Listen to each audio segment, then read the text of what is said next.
All right. Hello everyone, and welcome to stream. Hi. How are we doing today? What's the vibe? What's the energy? How are we vibing today? I see talk about Art Fight. I haven't joined Art Fight ever, and like when I finally learned what it actually was, I got too busy. So like I saw like a bunch of my friends have joined Art Fight this year, and I'm like, I don't have the time to join Art Fight, but I hope you guys have fun. How's the weather up there? Dude, I am roasting too. It's almost 30 degrees up here, and I can feel my body melting. We just have like the AC turned up like crazy in the house right now. I hope that you're surviving. Resetting her Tamagotchi to get Kuipachi. Kuipachi is cute. Mimichi! Hello, Crow. I'm just so happy to get Mimichi. She's the cutest, she's the dumbest looking Tamagotchi. I love her so much. Yippee! Color theory! Yes, as the title suggests today, we are going to be talking about color theory, specifically one that, like, is, like, it's one of those ones where it's, like, you've probably, like, tried to use it or have, like, figured that you could probably do this, but you didn't know it had a name. My favorite kind of learning. So that's what we're going to be doing today. Did your other Tamagotchi die? No. In the Tamagotchi Uni, they don't die. They just want to move out. So, like, after, like, 4 days of having them, they can ask to move out. So I let 2 of mine move out so I could continue to re-roll to get Mimichi. Because I love her. She's so cute. No more color theories. Oh, yippee! Yippee! Hooray! Alright. Gym is done. My arms are hurting. That's okay. That means it's working. What a bean. What a bean. I love her so much. Okay. Let's get into it. Can you guys tell I'm not as tired as usual? Because I didn't teach before this. Alright. Before we get going, though, if you guys didn't know, our growing community is filled with tons of art nerds, and we art nerds have to stick together. So if you're an art nerd too, be sure to check the links to our social media in the description below. Check out our website for our class offerings, where you can get critique, guidance, and encouragement from our instructors, because we're not just a YouTube channel, we are an art school of illustration. I want to personally thank our incredible Patreon and YouTube members who support us in making free art education content. Members get access to tons of perks like exclusive chats with our creators, weekly live critiques on Discord, class recordings, digital artworking files from our streams, and discounts on live programs that have a limited amount of spots. So if you want to help support the channel or accelerate your learning, consider becoming a member and slotting it in here. Camps are coming up in a couple of weeks. It's either next week or the week after where our no, it should be next week. Next week our camps begin, so be sure to sign up for those. Mine is on this last 2 weeks of July. I'll be teaching an asynchronous comics course, so hey, come sign up, come hang out. Before we get into the illustration portion of today, though, we have our submissions. It's art submissions time. Yes, hooray, yippee! Art submissions for this month of July. The theme is collaborations, like collaborations, but collaborations. Isn't that fun? Isn't that swanky? So for the month of July, it's all illustrations related to just crazy colors, going nutso with some colors. If you want to submit for future streams, be sure to join the Discord, !Discord, and hand in some of your work, so we can, take a look at them. Pretty cool, pretty epic. This first one is by Chaotix. They posted 2 versions. They were like, here's the normal one and here's the less saturated one. One of the first times ever I'll say this. The more saturated one is better. It's so much cooler. I love the brightness of this. It's giving Lisa Frank, and in like the best way possible. I love the super bright, like the crazy cyans, like really bouncing off of those oranges, look really, really good. I love the silly fish next to this realistic tiger. I think that's really funny. But it's so cute. I love this piece. Well done. Thank you so much for submitting. Next one is by Hunter on the Discord. I like this one a lot because this kind of goes crazy. I really like how color is actually one of my weaker traits, and it's not like because like I can't work with color, but because I'm not creative with it. I find that I'm very, very like, I'm kind of by the books when it comes to color. I'm not the most like intuitive when it comes to working with a color palette, so this is really, really cool. I love the way that this works. I love just like it's like a controlled chaos. I really like how this one turned out. Well done. Thank you so much for submitting. This next one is by Tamarind Lover. I think I saw that this was fan art for Psychonauts. That's a game I haven't played. I feel like I should, though. Everyone's like, oh, it's so up your alley. It's in my Steam wishlist. I just haven't got it. But I love this. It really looks like, oh, it's Spanish art. I think, like, oh, I'm gonna butcher how you pronounce it. An alebrije, I think is how you pronounce it. Like, it's like you get like little figurines, usually they're animals, and you just paint them really bright neon colors and patterns like that. This is really, really well handling of that. It's like a playing card. Pretty epic, pretty cool. Did I say it right? Sick! Alright. My Filipino genes are not not leaving me.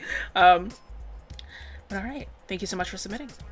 Next one is by Tired Sea Potato. Again, another one of those like cool kind of inventive color ones. It's like you can see a bunch of like different colors that kind of merge together to create one singular color, and I think that's really, really cool. The shadow colors use a bunch of different hues, the lighting uses a bunch of different hues, and it works. It's one of those things where I'm like, I don't get how it works, but it does. It's just I don't have that kind of inventive brain, and I think that like the people who do, it's like, you are powerful. This is a beautiful piece. I love how you can tell what's shiny and what isn't. And yeah, thank you so much for submitting. Last but not least, this final one, we have Zed is Tired. I love this one. It's so like, first of all, your style, killer, love it. Second of all, I love the, like, it's mostly like these really warm tones, and then you have this character here who has just that pop of cyan, and you just get that pa! It's like right in your face, you know what I mean? But it immediately is like your eyes go straight there. And like the background is so simple, but it helps enhance the movement of the character. It helps enhance the like perspective of the character, and that's really, really cool. But alright. Thank you so much for submitting. Thank you so much for submitting, everybody. Again, !Discord if you want to join the Discord for a chance for your pieces to be featured at the beginning of stream. Again, this month is Colorbration, so everything that is relating to color will be featured at the beginning of streams for the month of July. Okay, cool and epic. Ugh. Okay. Now we get into the actual lesson portion of today. Let's see here. Change my brushes, change what I'm working with. Alright, friends.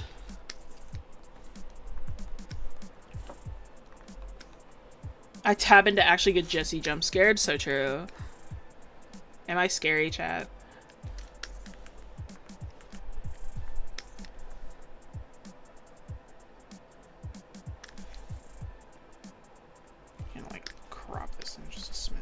There we go. Alright.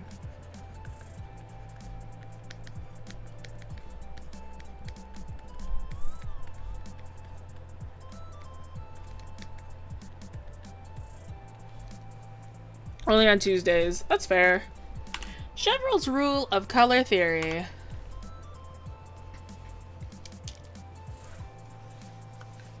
You guys gonna re-upload this as a shorter form tutorial on your channel? Probably. I just don't know when.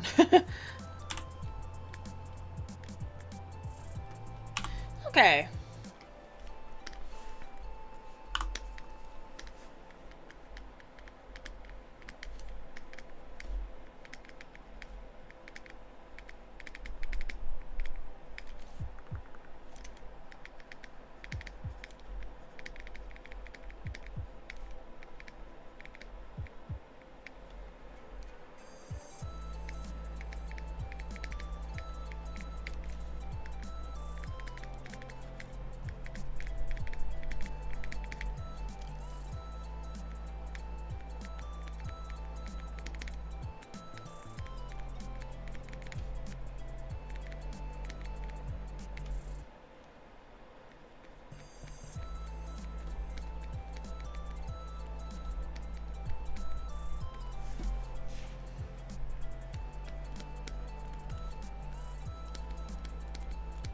Alright, so for those of you who don't know, right, Chevreul's rule of color theory, Chevreul's rule of color interaction, right? You can call it either or.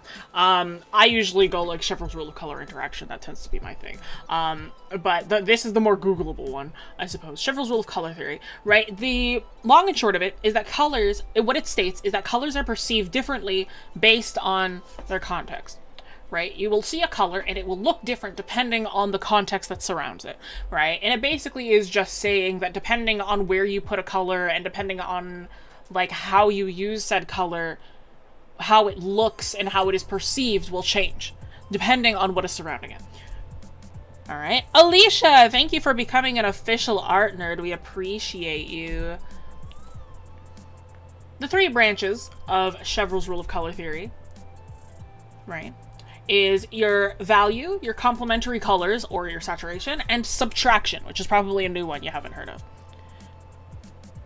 But yes, Alicia, thank you so much for becoming an official art nerd. Enjoy seeing the hidden channels on the Discord, and I'll see you next time that we do a critique live. The green looks real cool. It do look real cool. But yes, colors are perceived differently based on their context, right? So this is value, complementary colors or saturation, and subtraction, which is probably one that you guys haven't heard of. But subtraction, in my opinion, is the most fun one. That's the one where you'll probably use it the most, actually. And it's hard to put into words, but it's easier to show you how it works. Let's start off with talking about value, though. Value.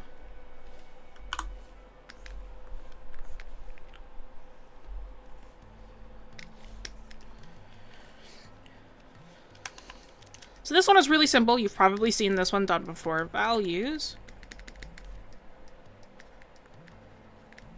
Me up here.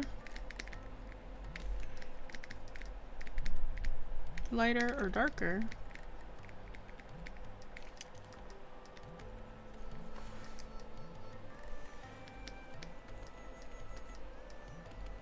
Depending on surrounding values.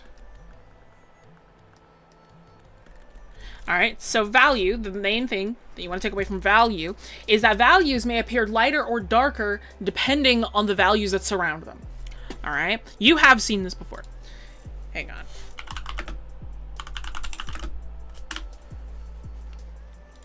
You have seen this before. Have you ever seen the optical illusion that looks like this? Where it's a checkerboard and A and B look different from each other, but they're actually like the exact same gray. Right? If I draw a line to these two, they're actually the exact same gray. Right? That is what this states. Value may appear lighter or darker depending on the surrounding values. Hang on, sorry. Oh no. What did I do? Okay. This gray appears darker and this gray appears lighter because this gray is surrounded by darker grays and is within shadow, and this one is surrounded by lighter grays and is in light, quote unquote. Right? So this gray appears darker than this one, however, they're actually the exact same color. Right? That is the main thing. That is the value one. Alright? Let me copy paste in the example I had over here. Hang on, so sorry. Because I have my notes off to the side. I actually haven't taught this lesson in a very long time.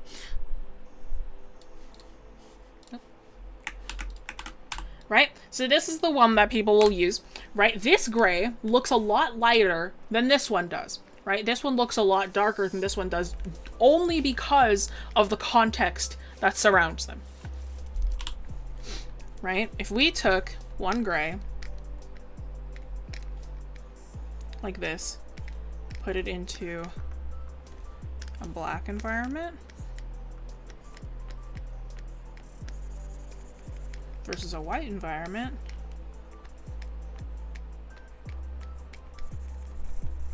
yeah, it's the same gray, but in a white environment it looks a lot lighter than in a black environment, and that is specifically only because we perceive them differently depending on what surrounds them, right?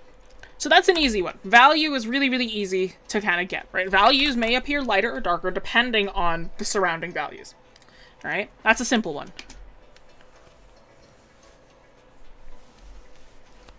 Swear the dress is literally blue and black. That's different. That's a different branch of this, but I saw white and gold, by the way. When that was going around, I saw white and gold.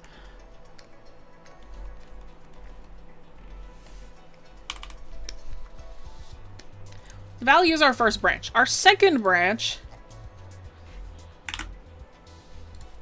is complementary colors. Our second rule, I guess. Complementary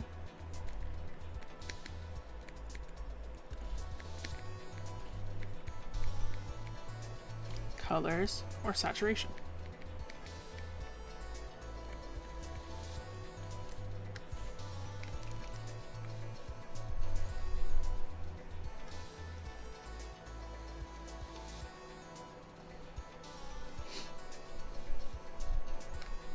What are we talking about? The fact that you don't know what we're talking about, that's a good thing. It means the world is healing. Okay, complementary colors or saturation.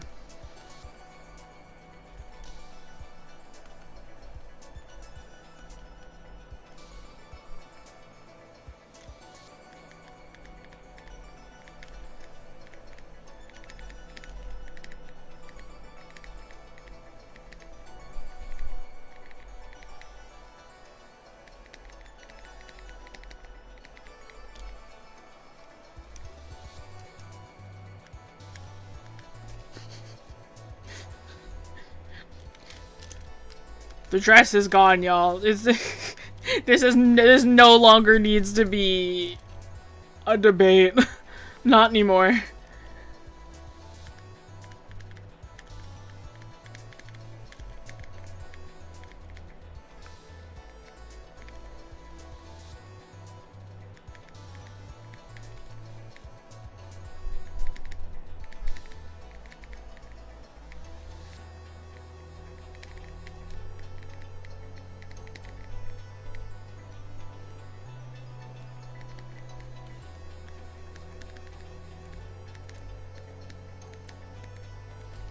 Alright? Complementary colors or saturation. Right? Complementary colors have a brightening effect. Right? When used together, complementary hues appear to be brighter. Right? When used together, complementary hues appear to be brighter. Right? In this case, we are working with RGB because we are on a computer, right? So we're working with light. Let's say we took cyan. This is gonna hurt your eyes for a second, so I apologize. Let's say we took cyan. If we take a cyan... Actually, let's not do cyan first. Let's take a gray. Let's say we took a gray first. Let's take a gray.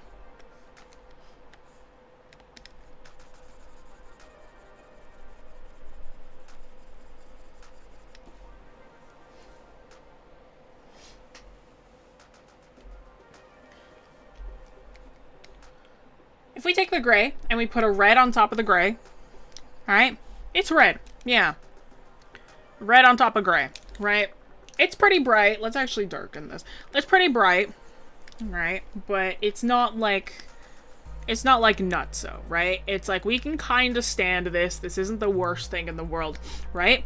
However, alright, if we took a cyan, I should have done one that's closer in value.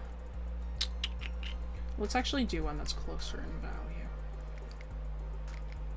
Because if I do the one that's closer in value, that'll probably look better. It'll work better. Yeah. Okay. Let's try that again. Took a gray. It doesn't help that I'm working on a gray background too, so it's like I have like a limited range of grays that I can work in where it's still visible. Take a gray, put a red on top of it. Right? So what? Not that crazy. Right? Kind of looks like the flag of Japan that we're going on right here. But if I used a cyan and used that same red, kind of little hard to look at, right? It's a little difficult to look at, right? It's a bit of a flashbang. Kind of hurts your eyes a little bit, right? And you can use any other color, right? You can use any other color, right? If I took like a dark blue instead, or if I took like something even closer to cyan, if I took like a green,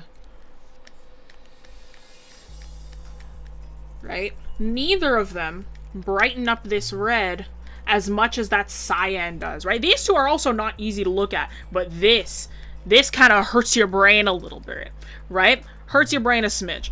And that's because it is a complementary color, right? Complementary colors have a brightening effect. So when used together, complementary hues appear to be brighter. I'm gonna do one more example of this, right? Let's say we took kind of a darker, let's say we took a gray.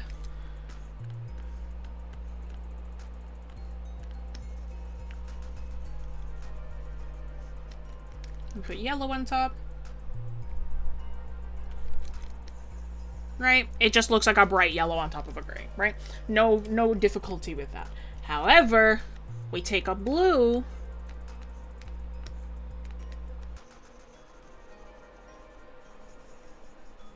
Ready to be flashbanged again? Boom! IKEA! Hurts a little bit, but, right? You can see the difference. It really helps brighten it up. And the actual application of this, right, is if you really want to make a color pop, obviously, you're probably not going to use them this intensely, but say you really want, like, some kind of, like, say we're coloring in something, and you want a kind of brightening effect, you know? Let's say you want a kind of brightening effect that goes along with whatever it is that you're coloring in, right? So when we color that in, right, there's two ways that we could do this. If you decide that you want to just, you know, darken it for the sake of darkening it, like, yeah, you can. Like, add a shadow that's kind of normal. But if you want that kind of brightening, that kind of, like, poppy sort of look, you can change a kind of boring color like that. Work with kind of like a darker cyan. And instantly that shadow feels like it is popping, right? You can really work with that. You could even go a little crazy with this shadow and go like that. And again, that kind of helps pop it out too, right? That sort of complementary way of working helps these shadows, helps your colors pop a bit more, just because you are working in a complement, right? So lots of different applications that you can work with when it comes to complementary colors versus just using a darker hue, right? I want to eat that shadow. Yeah, man. And the last one. This one's a funny one. This one's a bit hard to explain, and it's easier to draw it out, but this rule is why the dress happened. Subtraction is the reason why the dress happened. Alright? So this is the thing that will explain the dress, essentially. The subtraction. This is my favorite part. This is my favorite part of Chevreul's because this is what made it so I don't have to use a multiply layer anymore if I don't want to. Not the dress. No, don't worry. I'm not actually gonna bring up the dress anymore. That's just like a this is why the dress happened. This explains why people see different things. Okay.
All right. So this deal, subtraction, deals with the concentration or amount of presence that a hue has within a color. All right. We're gonna watch this. Iron Man. Bug. Go with a bug. In fact, go with a tree hopper, specifically a helicopter tree hopper. Just trust me. Onward with your design. All right. This deals with the concentration or the amount of presence a hue has in a color. Right. If one hue appears less in a grouping of colors, it will appear more dominantly within said colors. Alright, if one hue appears less in a grouping of colors, it will appear more dominantly within said colors. This is kind of tricky to understand, but let me show you. Let's say we have a red. I'm not gonna flashbang you guys this time. Let's say we have a red.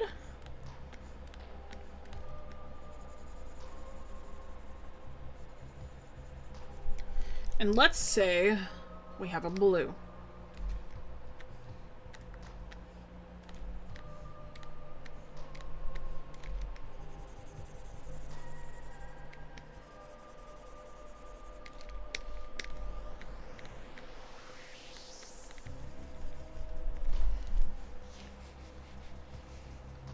So we have a red, we have a blue. Now let's pick a purple.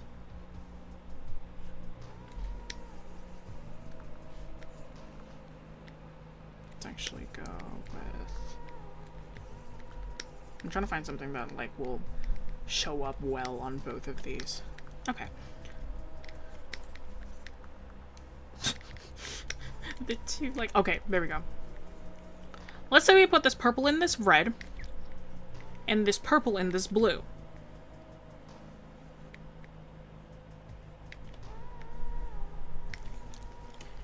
The purple in the red appears a smidge bluer. The purple in the blue appears a smidge redder. The reason for that is because we have more red in this one and more blue in this one. There is less red in this composition, quote unquote, as a whole, so this purple appears more red. There is less blue, there is more red in this composition as a whole, so it appears more blue. Because there is less of a hue within those compositions, right? It's essentially contrast in a weird sort of roundabout way. It is essentially contrast, right? How do you make purple? You make purple with some kind of red, some kind of blue mixed together, right? So in this composition, all of it has red. But there is some leftover kind of residual blue in there, so that blue really pops out. By comparison to this one, this entire composition has blue in it, so there's some like quote-unquote residual red going on, so the red pops out more. Right? Bit complicated, but here is a practical application for it. Alright? This one's a bit weird to kind of understand. But here's a practical way to do it, because this is how multiply layers work. Let's say that we have Corby. Let's put Kibi in here, alright? Let's say we've got Kibi. Kibi going on.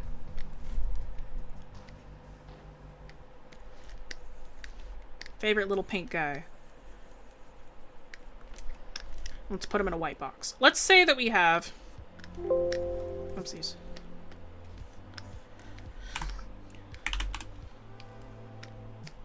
Say that we've got Kirby going on here, right? Kirby's going in a little white box.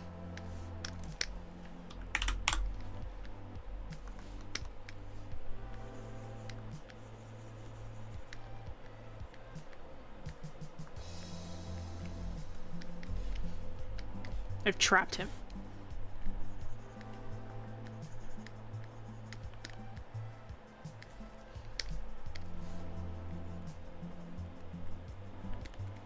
Alright, let's say Kirby's going in a little white box, right? He's surrounded by just light, right? He is in perfectly, like, natural lighting, so his colors look just as they should, right? Let's say I was to take Kibi, and I'm gonna put him in a shadow, right? Let's say I'm putting him in a shadow. Something is casting a shadow on top of him. Right? If Kirby is in a shadow, if Kiwi's in a shadow, right? I can't keep him these colors because it doesn't look like he's in a shadow anymore. Right? Or it doesn't look like he's in shadow. It doesn't look like he is in some kind of shadow, right? He just looks like he is still surrounded by light, right? So we have to change this. Let's say our shadow color is blue, right? If we have this kind of gray, hang on, I'm actually going to make this slightly cooler tone. Let's say we have a cooler toned shadow going on here. So Kirby is in some kind of cool toned area, right? This means we still want to make this pink look like pink, but we want it to still sort of, we want it to pop out while still including this blue that is in the background. So how do we do this? We take this pink, right? I'm going to turn this into a color wheel.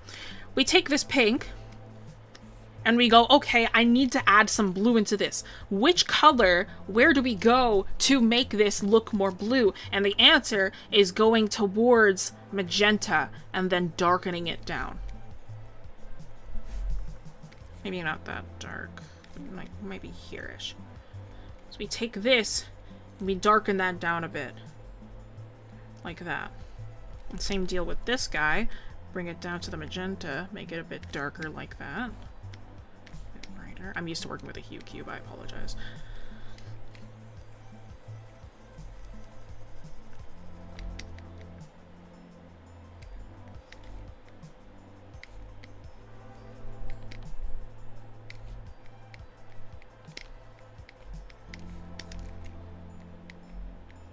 And black does not change because it is the darkest value possible, right? He still appears pink, but he's just in shadow now. This is Chevreul's rule of color interaction, subtraction. This is subtraction. Subtraction is him still looking pink, even though this is now some kind of purpley magenta. Right? This is how you work with colors, and this is how you get rid of the need to work with a multiply layer, right? So if I take the original colors, right, the original pinks, and put them next to the new pinks, right? Very, very different if they're within the same context. However, within different contexts, they look very, very different, and they work with each other. Let me pull out one of my own pieces so you can take a look at how I use this in an actual piece, and not just with Kirby.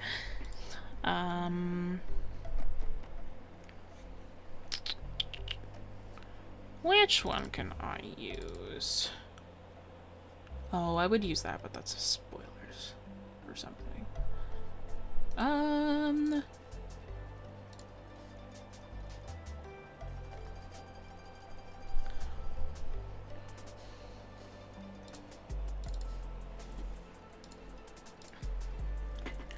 Did I do that in this one? I don't think I did. Hang on. There we go. Let's take this one. Let's do this one, for example. Right? In this one, I wanted a kind of bluish bounce to be coming off of her hair, right? This is a really quick doodle that I did for someone. I wanted this kind of bluish bounce to be coming off of her hair, right? I can't just use blue. Blue doesn't look good. It's too bright. So, to make it look like as if it's just a little slightly blue-hued light, I took yellow. I took yellow and I dulled it down like crazy. Right? This is also using a bit of Zorn's palette, which is a totally different palette, but this makes this yellow look more cool toned by just kind of cooling it down, adding that gray back in, so it looks more like a cool add-on rather than a full toned blue, right? Because a full toned blue is far too bright, right? So, again, by using Chevreul's rule, because we are surrounded by so much yellow, we are surrounded by so much of this yellow, this orange, right? All I need to do is move it closer towards a cool toned color, dull it down, and this looks way more blue because I'm kind of taking away a lot of that yellow and adding in something that looks colder, right? So it takes a little bit of practice, but it is like again, this is how you kind of get rid of your need for multiply layers, screen layers, stuff like that. And it really helps your colors feel a bit more poppy, feel a bit more unified, feel a bit more harmonious. All right? All right, fantastic. Hopefully that helps you. Because that's the end of the lesson. If you saw the poll for today, I asked you guys, I was like, all right, what color do I work with? All right, and you guys said cyan, a deep cyan. And I'm like, pretty sick, pretty epic. I am going to be working with deep cyan today, and I'm going to be working with no multiply layers. In fact, I'm going to be working with 2 layers total. I'm going to be working with my sketch layer, which will also double as my liner, and I will be doing all the color without any other layer styles. And I will be working with deep cyan and making the things within deep cyan look like they're within deep cyan. Limited layer challenge. Challenge! This is what I do! Cyan and red combo. I don't know. I don't know if I'm feeling that today.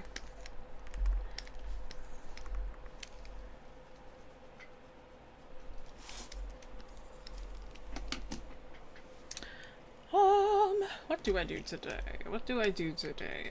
I have a weird want to draw Pokemon.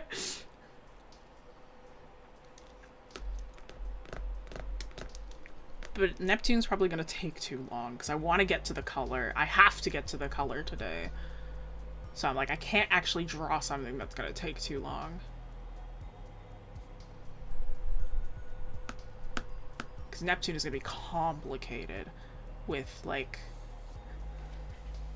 lineless. Lineless isn't the thing. The problem is figuring out something that I want to draw that I can actually get to color in. Kirby's have more than just Pink Kirby. No, I know that. Here's the thing, Evie. I'm not actually going to be working with exclusively cyan. I'm making it so that everything still looks like a color within cyan. Everything is going to be affected by deep cyan. Not necessarily that I am going to be exclusively working with it. Kibi. Everybody's saying Kibi. No, I don't want to draw Kibi right now. 3D models is a good way to learn how to draw. It's a good way to copy. 3D models are a good way to speed up your process. Learning is a whole different thing, because if we are trying to learn how to draw by just tracing a 3D model, you're not really learning. You're kind of just tracing, right? So you want to kind of understand what it is that you're tracing in order to, you know, get better, right?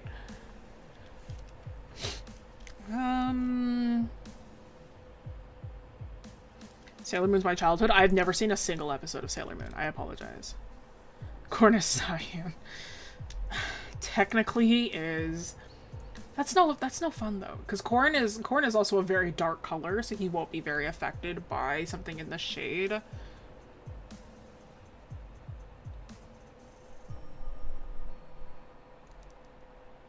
Another Among Us, no. Using a model as a reference study is fine.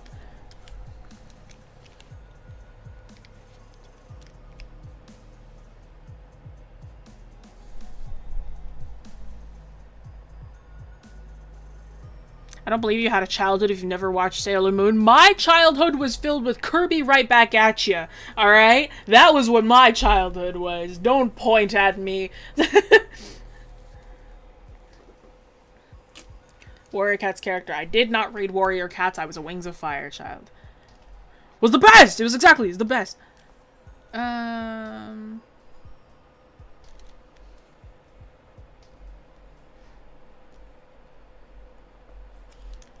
I feel like drawing a Pokemon, but I'm like, I don't know if I just want to, like...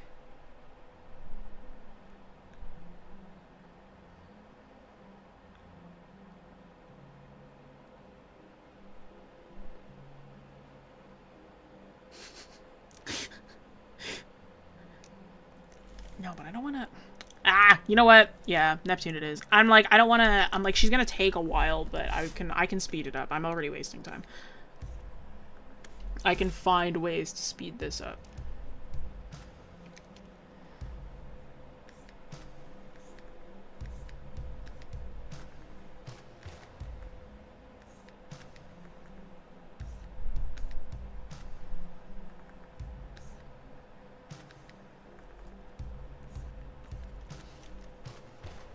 Neptune is my Pokemon D&D campaign character, by the way, for those who do not know.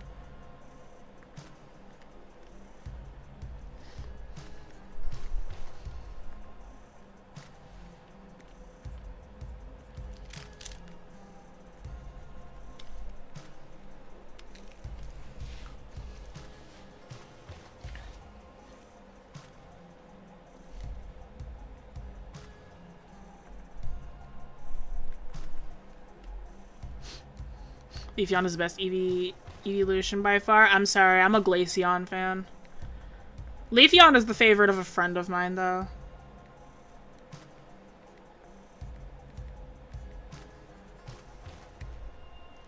Glaceon is my girl, however, I did have a Sylveon that soloed in the entirety of Diantha's team when I played X and Y, so I mean...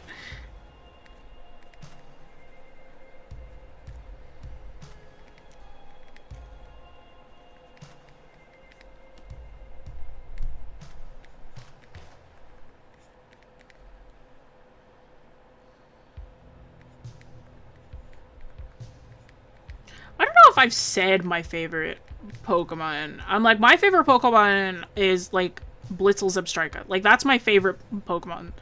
Like, that line, easily my favorites. And then very, very closely followed by the Venipede line. Because I'm like, my favorite Pokemon type of all time are bug types. I love bug types. They're so good. Bug types are the best, okay? I think that they're such silly little guys. Alright, I think they're hilarious. I love them all. So silly. I think they're amazing. Substrika? No. She got a couple new Pokemon recently. My original favorite Pokemon was Noivern, but then after playing this campaign, I've been converted into, like, a Blitzel Zebstrika lover. I'm like, I love them so much. Wooper's a good choice. Bug types are so... I love bug types, dude. They're so good. I love them so much.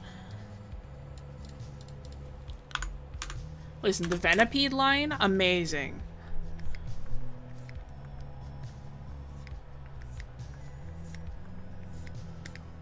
I'm also very, very Gen 5 biased. So, like, Volcarona, Larvesta, phenomenal. Love them so much. Sizzlipede, Centiskorch, fantastic. Snom? I don't need to say anything. Snom, phenomenal.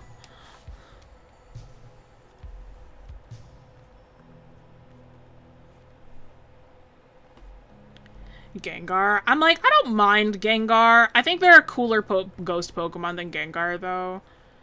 I think he's just fine. I'm like, I don't really get the hype around Gengar.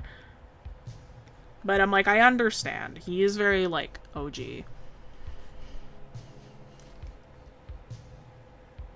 This gen we got 2 new bug lines. They're both eh. I don't mind. I like Tarantula. I think he's silly. I don't love the Lokix line, I will say.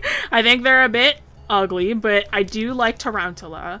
I like Tarantula. Don't love his evolution, but I think Tarantula is fantastic. He's so silly.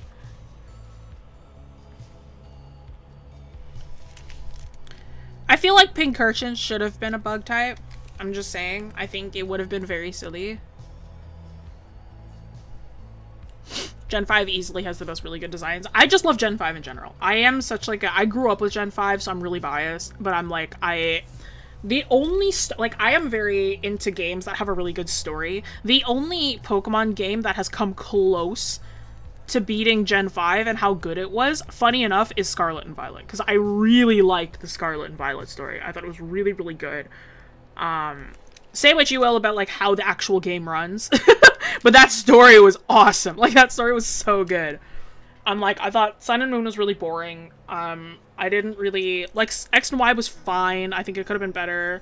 Sword and Shield was kind of boring in terms of story. But, like, Scarlet Violet had me on my toes. I loved that story a lot. It was really, really good. Worst Pokemon design? Bruxish. No! No! Enamorus! That's the worst Pokemon design ever. Enamorus, okay?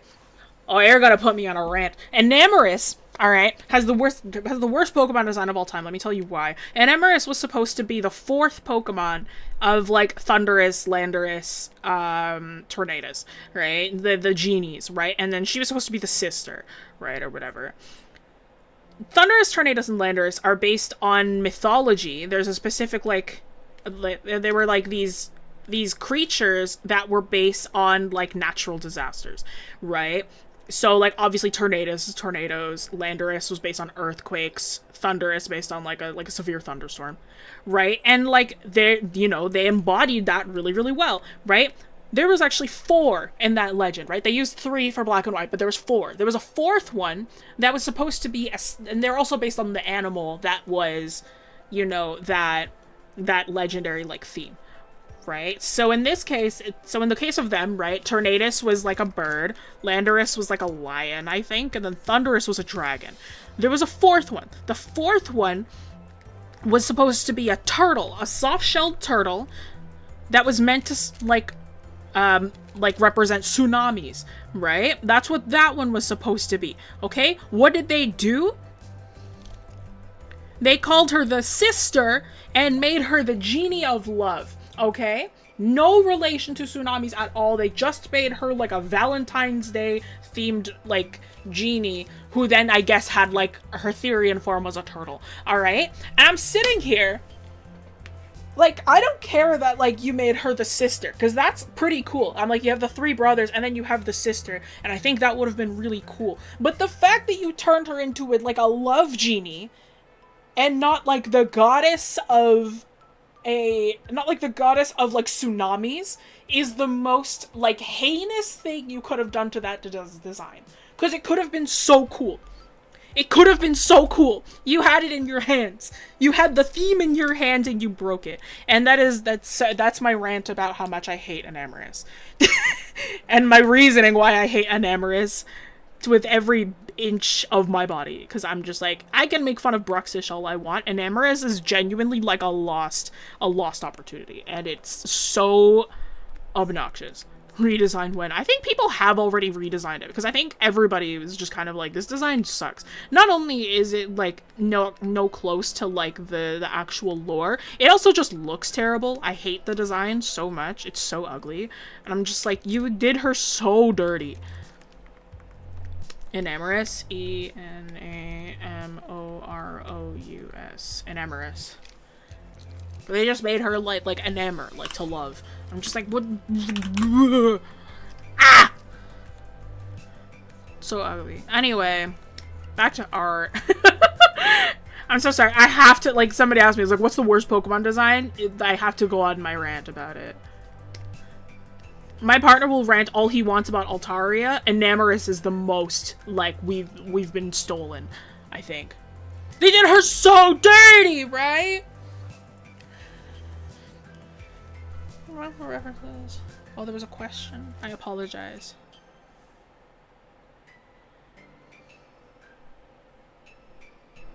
I missed one. I apologize.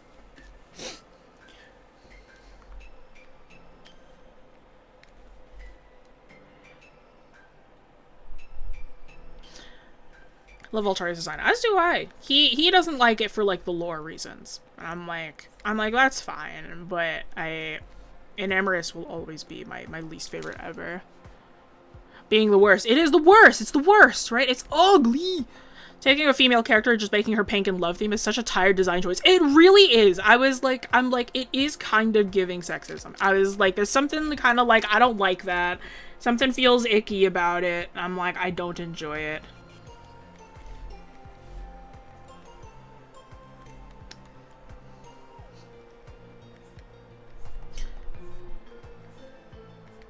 Why'd you make me look that up? I didn't make you look it up. You looked it up yourself.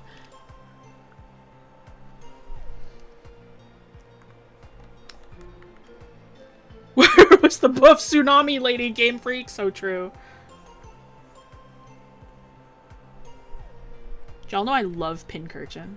I think he's very silly.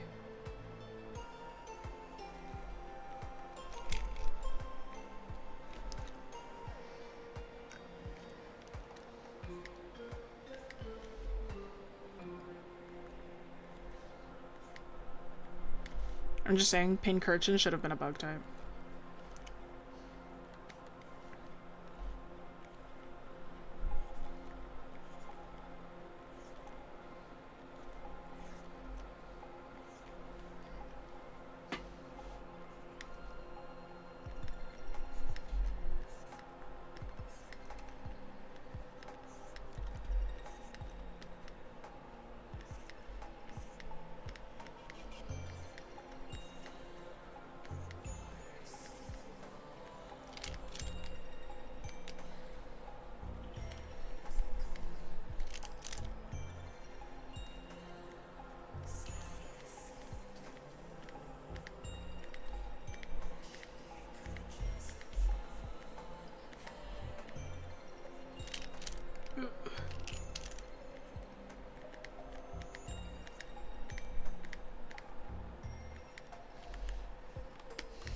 Little guy.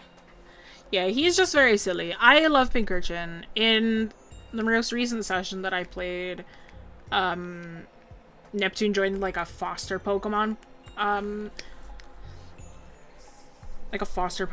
care system, and like she took in a Pincurchin that is just a ball of anger, and he's very silly. He just screams all the time. You ever seen those videos of like the girl with the dogs and like she's like grooming a cat and the cat is like screaming because they're getting a bath? And she's like, I know, this is the worst thing in the world. You're just so painful for you. Like it's essentially that. Is how I deal with this Pincurchin. It's just like, I'm so sorry. You must hate this. Man is the cat, exactly. That's essentially what this Pincurchin is. He's just angry all the time, hates everybody, and it's hilarious.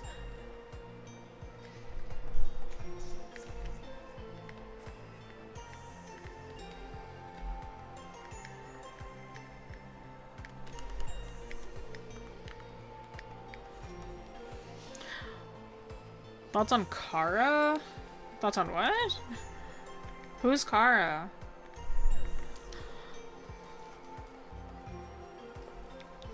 Oh yeah, I've seen some shorts from dog groomers. One of them was a husky, and the title was "Husky Almost Died Getting it." Yeah, it's so funny. It's just like they're just so angry about it, and you're like, I'm just bathing you. I'm just giving you a bath. It's so funny.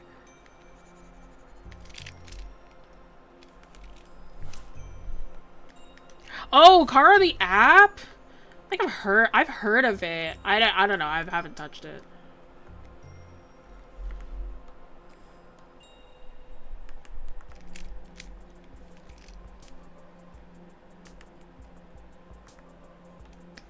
Ah, we'll keep it simple. Just Neptune and the Pinchy. Just makes it easy to color. Alright, friends, you ready? Let's delve into some... Let's get to layer 2! And that's it. These are all the layers I'm going to be using today.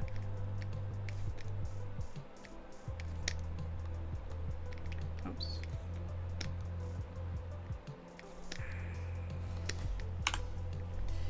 Okay. Now if I want like a skin tone... Assume it'd have to be, yeah. That's what I thought.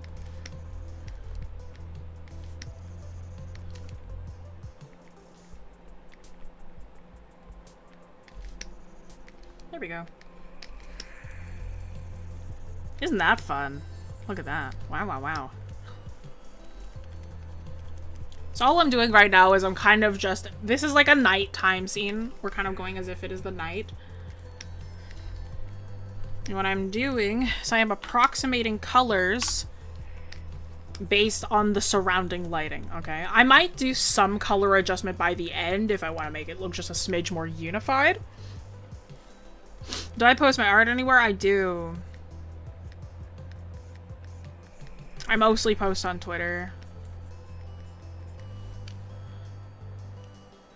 usually redraw old characters when I have art block. When I have art block, I stop drawing.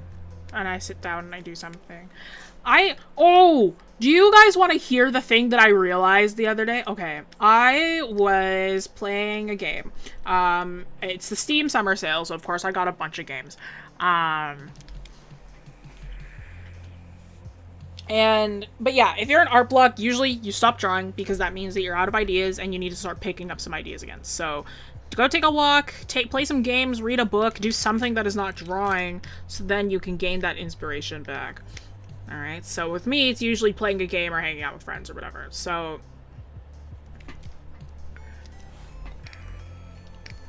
I was playing, like, Steam Summer Sale got a bunch of games, right? One of those games was What Remains of Edith Finch, right? If you haven't played it, highly recommend it. It's like an hour long. It's one of those, like, kind of walking sim-ish games, but I'm like, I don't care. I think that it's awesome. It's a really, really fun game. And I'm like, I boot up the game, right? And I, when like the developers and whatever flash and show up on the front, like at the beginning, right? It shows up, the developer shows up, Annapurna Interactive, right? I recognize that thing. You know why? They're the same people who made Stray. The cat game? The one where you play as a cat going through a city because you fell down, you found a dystopian land of robots. Yeah. That's also one of my favorite games ever. I already liked What Returns of Edith Finch because I saw a playthrough for it, like, forever ago. And then I saw Annapurna and I was like, oh, they made Stray! Stray is also one of my favorite games, has the pleasure of being one of the very few games that I have replayed to completion, because I can count those games, like, on one hand, because I don't replay games, like, ever. So I've replayed Stray a few times, because I just love it so much. And I was like, shoot, I didn't realize Annapurna made Stray as well. I didn't realize they made What Remains of Edith Finch, because What Remains of Edith Finch is one of those games that I have just thought about for years.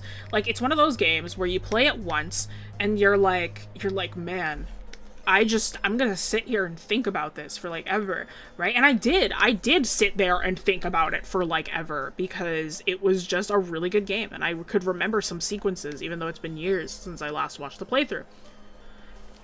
Right?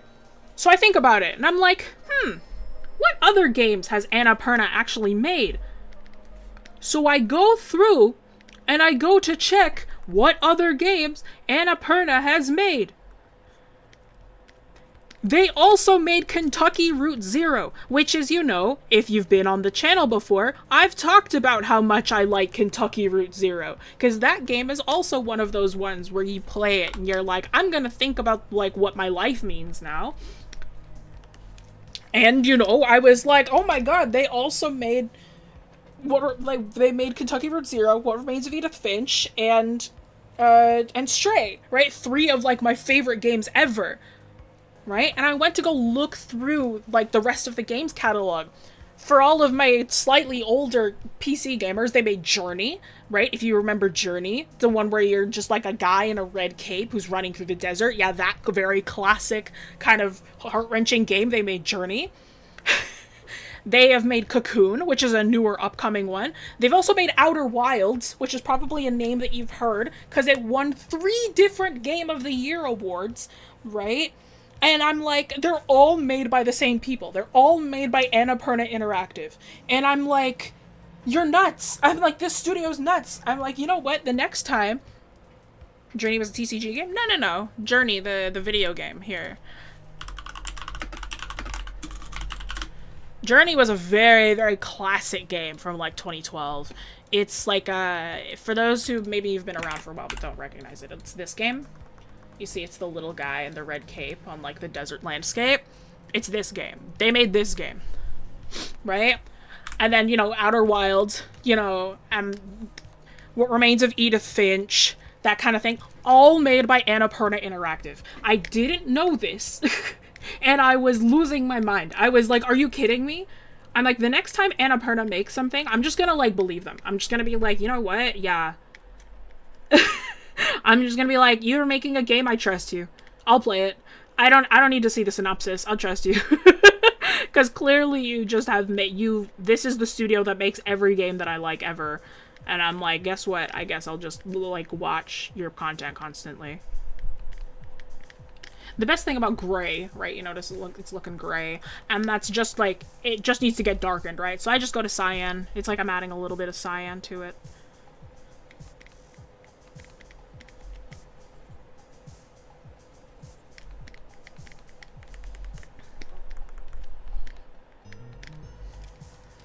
Remember watching Stampy play Journey? I feel like dust now. It's been forever. Yeah.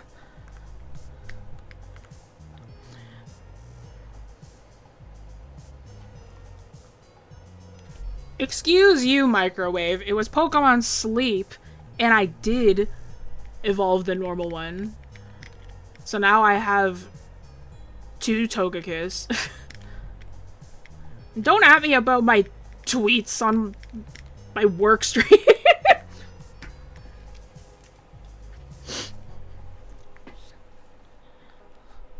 Yeah, this is Neptune. She's my Pokemon D&D character.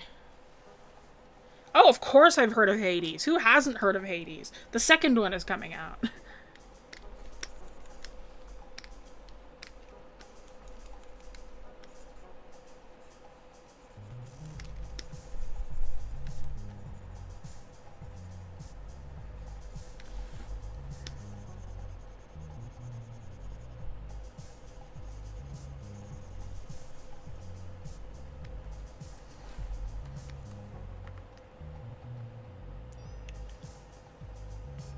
At least you're gonna have to go and a part as a publisher, not a dev. Oh, they're a publisher. My apologies. Yeah.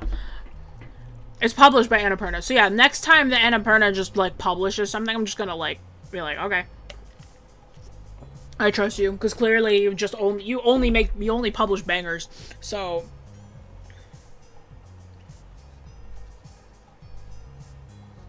most of my sketchbook is Greek mythology. For my D&D friends, I heard that there's, like, a musical visual novel coming out, sung by Laura Bailey, so for those of you where any of those words mean anything to you, you know, apparently that's supposed to be really good. Toby Fox should collab! Let's go! Toby Fox and Annapurna, I think, would go kind of crazy. Thunderstorm outside. Oof, good luck. It's just cloudy over here. Laura's doing a musical? Something like that. It's a video game. New learner, guide me. Where should I start? Anywhere, my G. Just draw something that is fun. See if you actually like art first. And if you're into it, just draw stuff that's fun for now.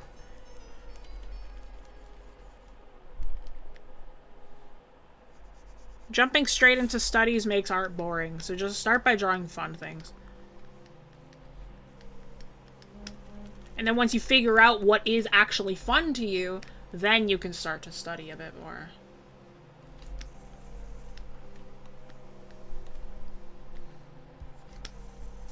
Who collabed with Pokemon?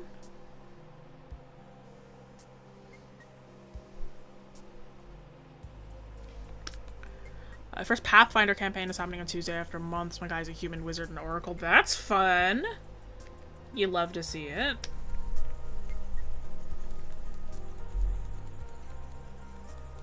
Love Greek mythology. I was a Greek mythology kid, yeah. With friends, we rewatched Percy Jackson's Lightning Thief, the movie.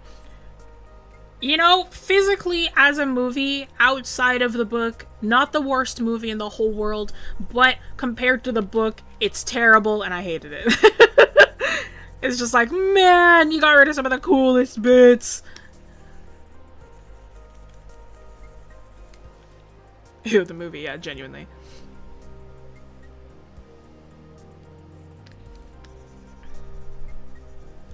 Yeah, because you can't get any higher than peak, so it's pretty hard name to live up to, I think.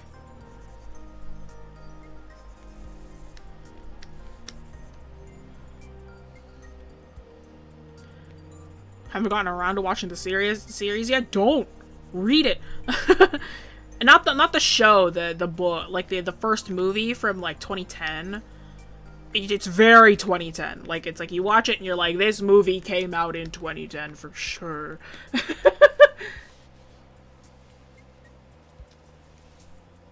Series is pretty cute. I haven't seen the show either.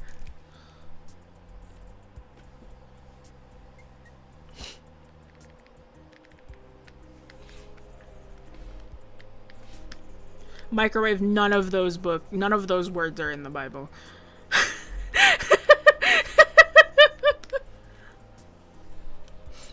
Best movie adapted from a book? That's a tough one. That I've seen, though.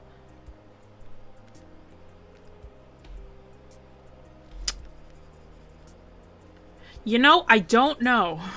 People start listing off ones, and I'll say if I've seen it or not. And, like, I'll also say if I liked it or not. You can draw anything? Of course.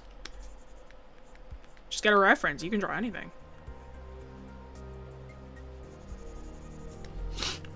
This is not cold enough. It's more like that. Yeah, there we go.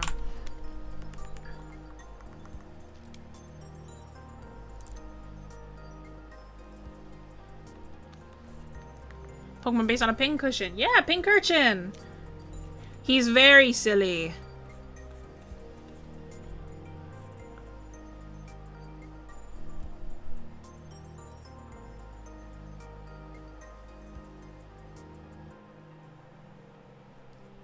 Pincurchin. Pincurchin is so silly. Anyone read Magnus Chase? I haven't read Magnus Chase, and I need to. I know that I need to. I also haven't finished the Apollo Trials. That's one that I haven't finished yet. I got up to like book 4, and then I didn't finish it. So, I think I should just reread the entire thing. Like, just all of them. Starting straight from the Lightning Thief, going all the way up. You know? Just to, like, you know, get back into it, and then read the Nico and Will series, and then I think my life will be complete. Hello, Floppy Cat.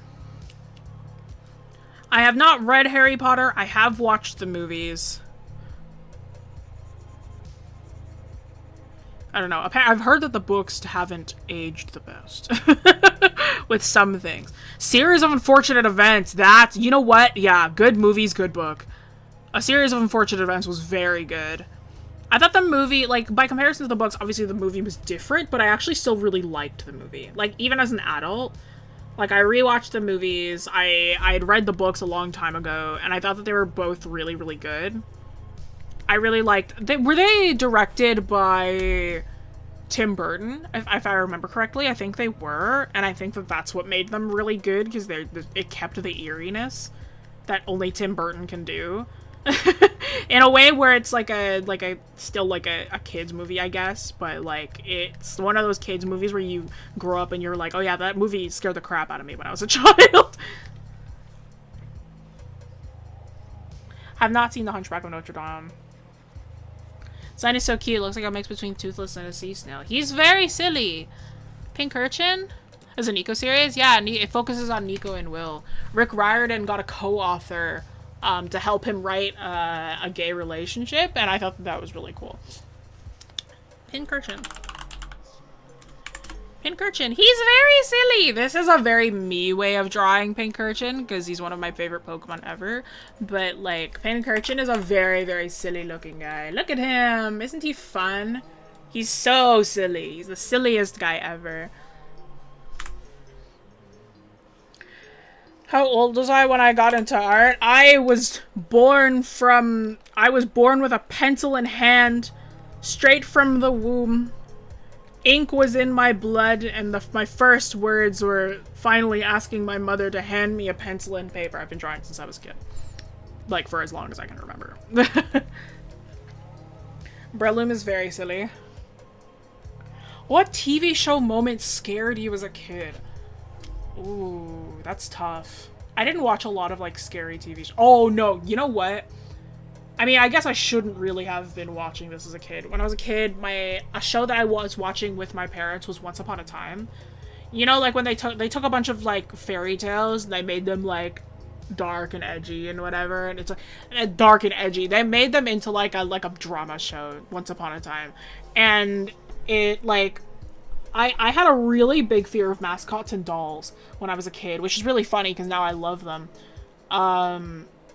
And like one of the episodes they had like this guy's parents got turned into like what was it? They got turned into like dolls, like they got turned into like statues, and that scared the crap out of me as a kid. So like I refused to watch any more of the show with my parents, and they were like, it doesn't even get that scary after that. And I'm like, I don't want to watch it. So then eventually, like months later, after like the plot had completely changed, that's when I got back into watching it with my parents. But it scared me so bad. I was like, I don't like this anymore. How old was I? I think I was in like 6th grade or something.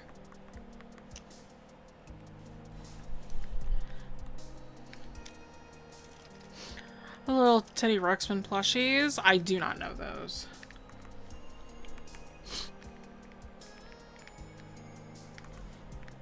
That's too bright. Let's click down here-ish. Yeah, there we go.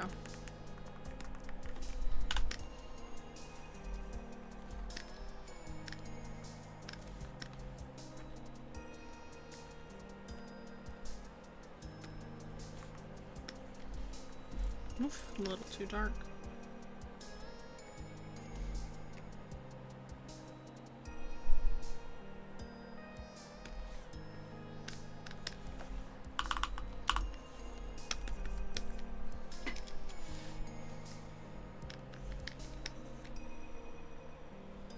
A little too light. Come on. Give me the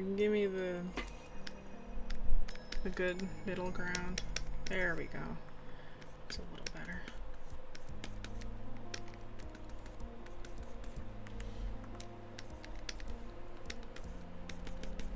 Sorry, there are points where I need to focus and I'm like, I need to make sure the colors are correct. One layer! Coraline is scary for me when I was younger. Yeah, that's a common one. Most people got scared by Coraline.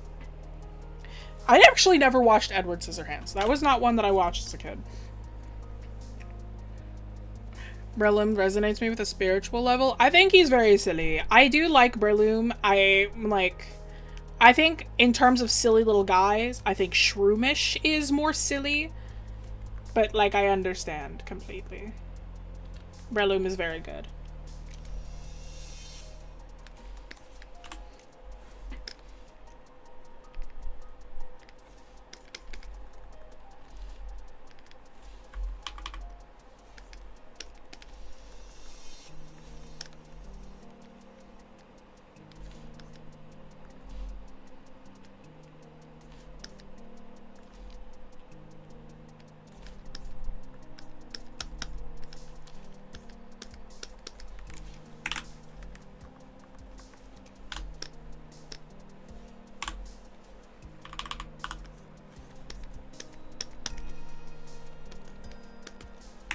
Sorry, I've never tried to do orange like this before. Favorite fighting type Pokemon? I'm so sorry to break this to you. I actually don't like fighting types that much. I have to look at a list. I think they are actually, like, I hate to say this, they are actually my least favorite type. I just find that a lot of them don't resonate with me. Let's see.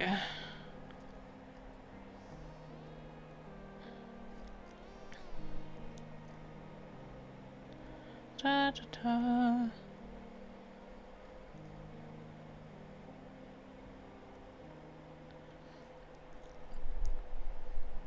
Probably Keldeo. I think Keldeo's my favorite. I'm sorry, Quinn. Fighting types are my partner's favorite as well. I'm just like, I just don't like them that much.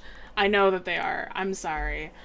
I think Keldeo's my favorite, followed very closely by Slitherwing.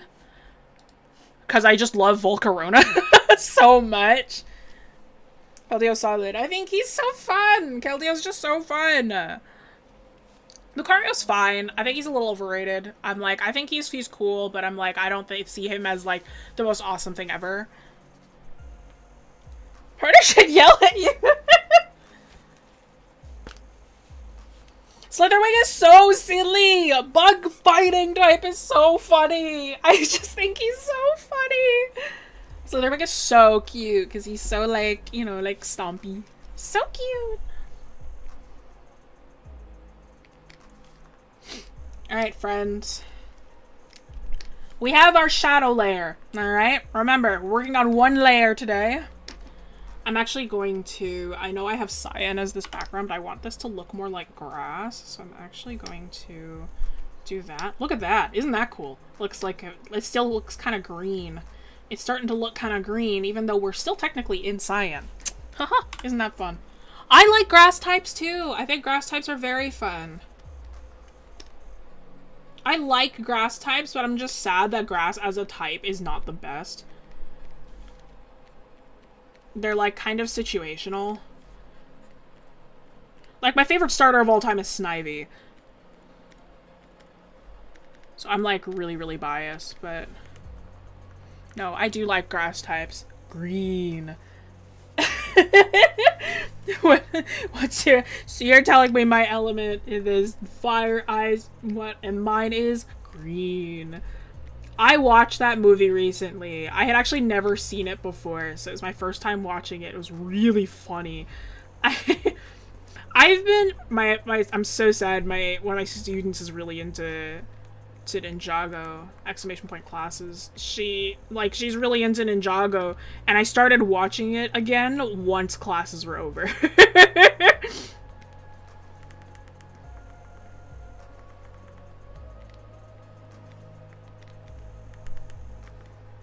Speaking of classes though, camp's coming up soon. I need to finish recording mine, which I will have recorded by next week. I still got a couple Pinchy! I still got a couple weeks left until my camps start. I am going to be teaching a comics camp. Pretty fun, pretty epic. I'm going to be drawing a comic exclusively for this camp, so I mean, like, if you want to see that, you're going to have to join the camp, buddy. So, hey man, that's an option. That's something that's going to be available soon. Pretty cool, pretty epic. Highly recommend you join. I've been working very hard on the recordings. Everyone's been working very hard to get their camps ready, so, you know, come join us. Come say hi. Come pop into camps.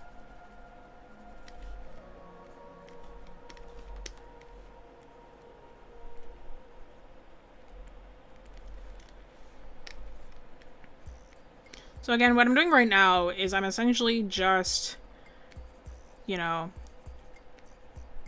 we are actually working as if there is a cold light hitting everything right now.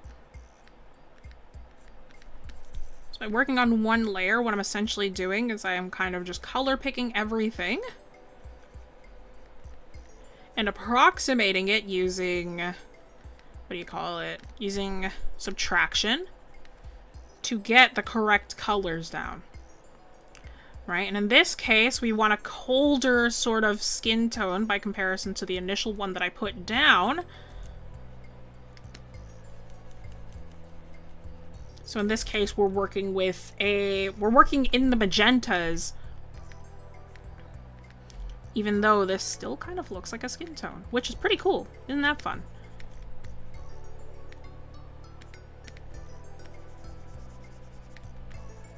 She's looking a little ghosty right now, but that's okay. It's just because I haven't done the hair yet.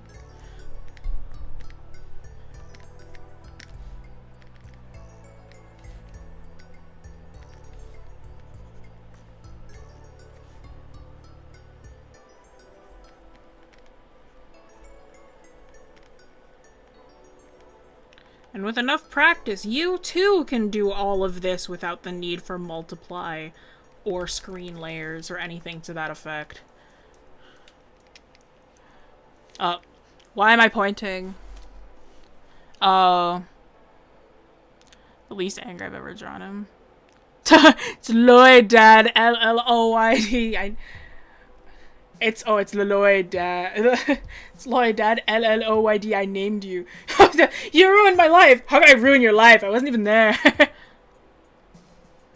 It's a fighting type slander. I know it's your fave type, Crow. I'm sorry. I don't really like fighting types. You know this.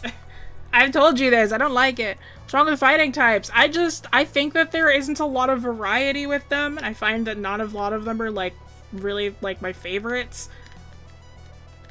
I'm like, I think I can count on one hand which fighting types I really, really like, and I'm like, it's not a big number. I apologize.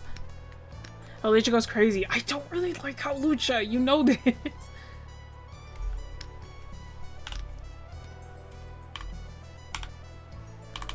You just like how Lucha because of the shiny. You just like how Lucha because of the shiny, though.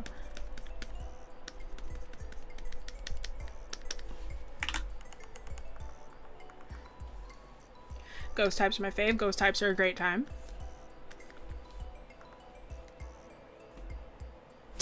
You got punchers, kickers, guy who hits you with the concrete. That's the problem! They're all, like, I understand it's fighting type, right? But I'm just like, they could have been cooler, you know? I'm like, there's different things that you could get inspired by. There's different, like, and they all kind of just go with, like, I don't know. I'm like, I just don't find them interesting.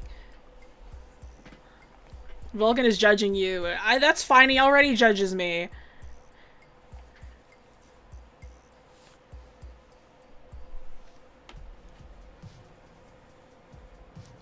I think I like the Hitmons the least. I'm so sorry. They're one of my least favorites ever. I don't like any of the Hitmons. I think the only one that I think is fine is Hitmontop.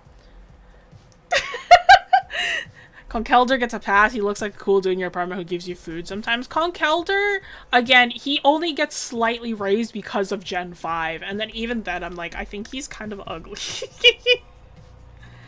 I'm so sorry to everyone who really likes fighting types. You're learning that I don't.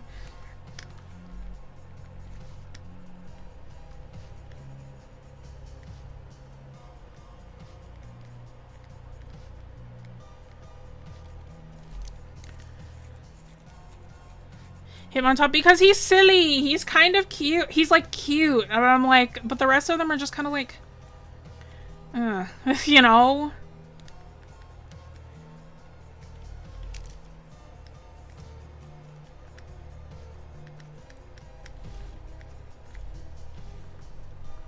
This is not how this would work.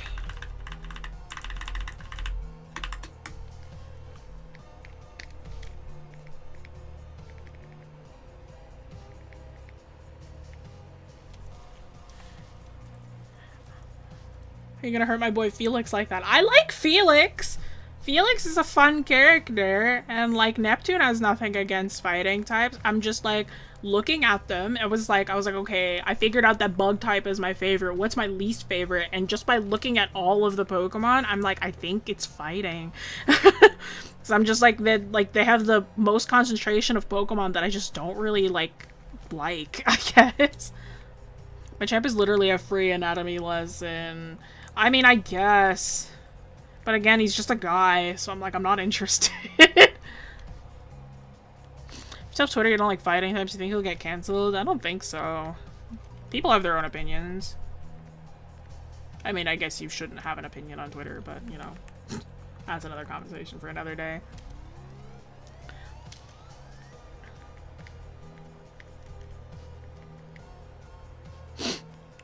You like fighting types less than ground types? Normal. I think ground, like, there are some ground types that are very silly. Ground type is also kind of on the lower tier. But I'm like, I don't really like fighting types. I'm like, normal type. Okay, you can't say, like, no, because normal type have such a wide variety. Pinchy will never take his treat. Pinchy's not a fighting type! Pinchy's an electric type! My god.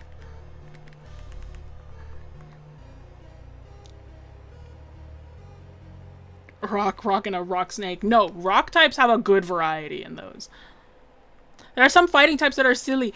Okay, we're gonna look on Bulbapedia. I have it open right now, okay? We're gonna look through Bulbapedia. I'm gonna make all of you so mad, alright? We're gonna look through this. We're taking a break for a second, okay? Alright, Mankey, Primeape, I don't really care for. The Machop line, I'm sorry, I don't really like them much. Farfetch'd is silly, I will say. I don't like Hitmonlee. I hate him a lot. Hitmonchan is just fine. Tauros is fine. Tyrogue is fine. Hitmontop, I think, is kind of cute. Makuhita is kind of cute. Hariyama's fine. Riolu's the best. I don't... Like, Timber's fine. I don't really like this line. I hate Girder, actually. Throw in Soccer, fine. Mienfu, Mienshao, adorable. Love them both. Pancham is cute. Crabrawler is ugly.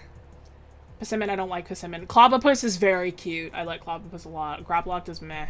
Surfetched is fine. He's fine. Phalanx is silly, but I don't really like him that much because he has messed me over a few times in Pokemon.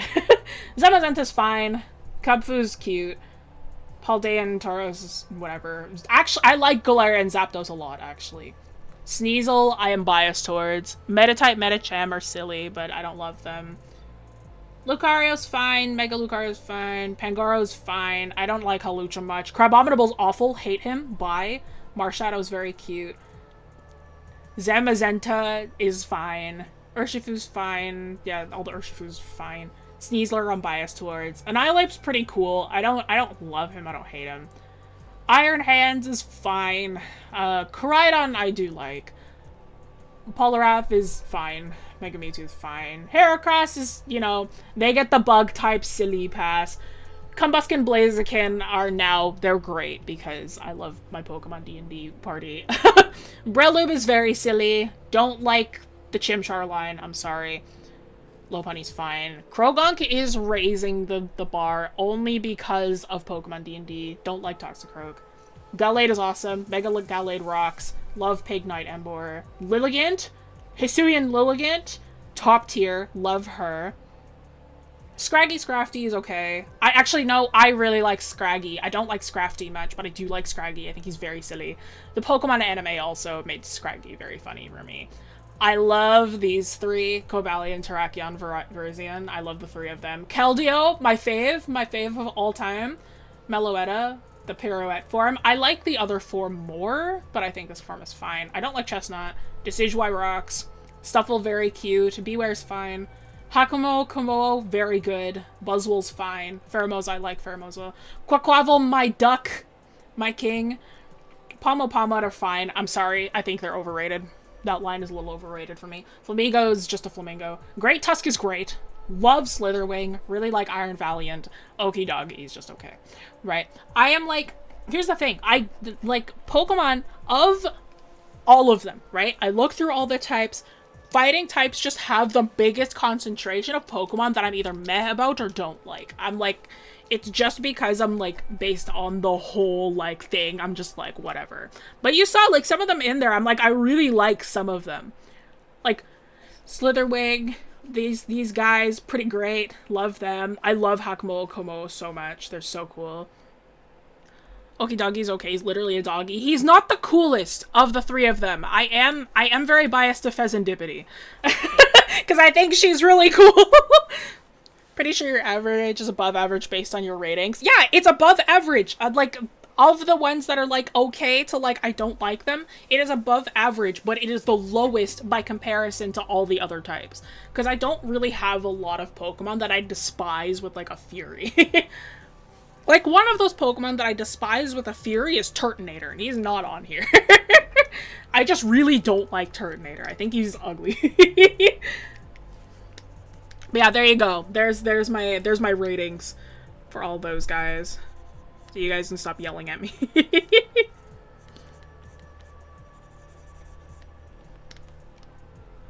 You like Pheasantipity? I like birds! I'm a big bird person! I grew up with birds, so I'm like, I love birds. I'm like, I don't care for fighters, I like animals.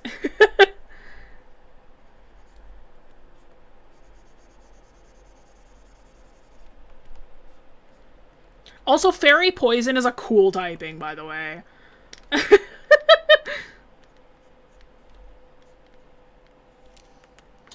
think if you looked at rock types, probably have a lower rating, weirdly. I do know she loves ice type. Pokemon hates ice type. I do. I love a lot of ice types, but I don't like the typing much. It scares me. I like Rapidash. Rapidash is cute. I really like the Ponyta Rapidash shinies. I think that they're really cool. My fire horses. I like, you know what though? I'm like, of all the horses, again, Zebstrika, Blitzel, my favorite Pokemon of all time. So those are my horses. Understandable. Ice type was awful until Gen 9. Yeah, I'm like, I see, because I love the designs of so many ice types. I think ice type visually are so cute, but I'm so scared of them. I adore, oh, what's his name? Citadel. Citadel's a Titan. Top tier. Amazing. I love them so much, but rock, gemstone. I'll take a look at rock types again. I'll take a look at them again. Actually, you know what? No, we've gone off topic enough. I shouldn't go back on there. We'll be there forever if I do this again.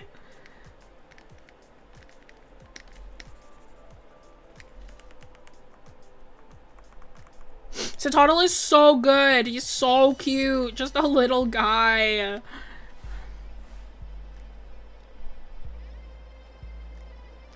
Retrosexuality. Neptune is Arrow Ace.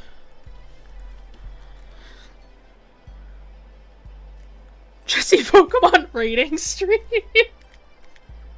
Genuinely, I would actually be so down for that. Just to cause, like, controversy. And, like, just to start something. And you're like, yeah. This one sucks. And then everybody gets mad. Because I, like, choose my favorite Pokemon mostly based on aesthetics. I don't care about, like, stats or whatever. I am like, if you look cute, I will like you. Or like, if I like the design, I will like you. It's like, it's like how I like prefer Miraidon. I don't hate Koraidon though. I think that they're both pretty cool, but I prefer Miraidon a lot because I am like a cyberpunk. I'm very like cyberpunky. I like that stuff a lot. So I am much more into like robots and whatever than I am into like prehistoric dinosaurs and whatever. It's why I got Violet.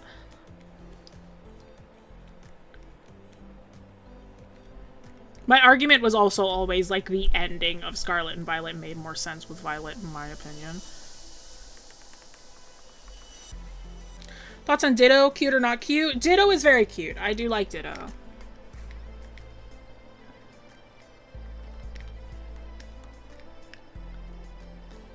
I'll never forgive you for the Machamp slander. I'm sorry. They're everywhere, and I'm like, they're not, like... I don't know, I find that I don't really like a lot of Gen 1, 2 Pokemon, I find that they're very, like, overused at this point, so I'm just kind of like, meh about a lot of them, you know what I mean? Gen 9 is pretty bad. Wrong. Of the Pokemon in Gen 9, I think Gen 9 has a lot of pretty cute Pokemon. Also, I think Gen 9 story, again, Gen 9 story has been the strongest one since Black and White, easily. If any of you say that Sun and Moon story is better, you're banned from my chat. I'm kidding. That's a joke, but you'll be banned in my heart.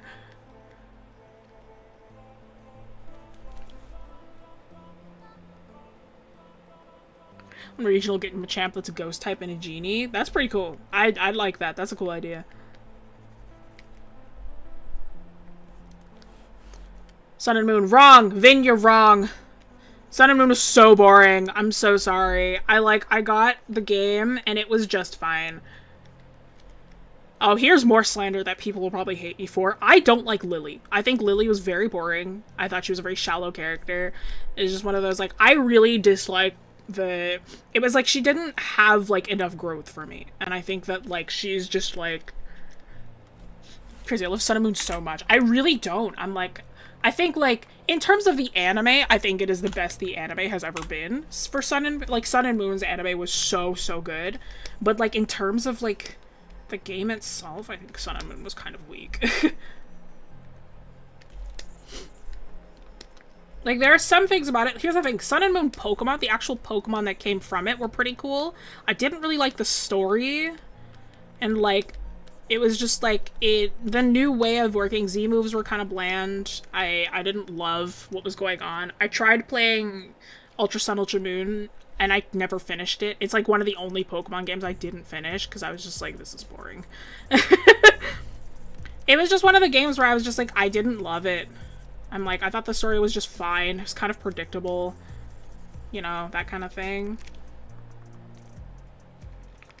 Like, Scarlet and Violet was so, like, whoa. That ending? Whoa. You know? It's just like, whoa.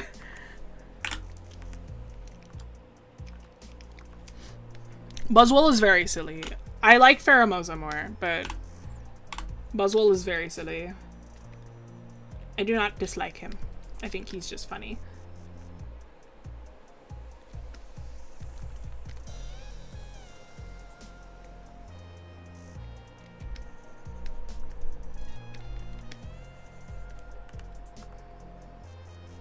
Corn or Neptune? I can't pick between them. Both my children.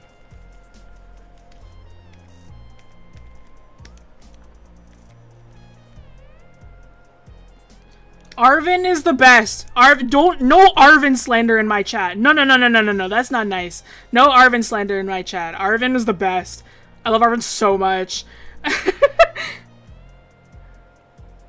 No Arvin slander is allowed. Arvin is such a good character. Yeah, I know! The Lucami Nihilego fusion is just like, I was expected to fight her, and then she pulls out Pokemon. I'm like, no, but no! But it would have been so cool! That would have been so great! The best part about Sun and Moon was Guzma. Genuinely. It's the best part about Sun and Moon. Because Guzma was hilarious.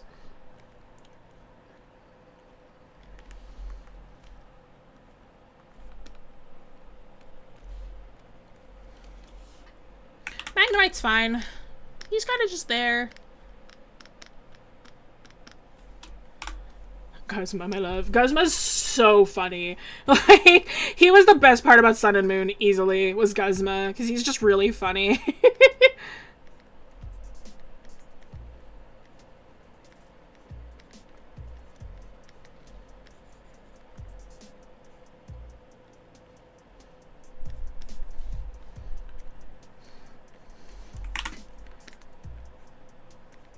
I don't know. I was just kind of like, the Aether reveal was very, very, like, yeah, I figured, you know? I'm like, I wasn't, like, blown away by the reveal. I was like, what? I was just kind of like, oh yeah, I mean, I guessed. I guessed as much. And it was like, it just wasn't really, like, you know, my cup of tea, I suppose.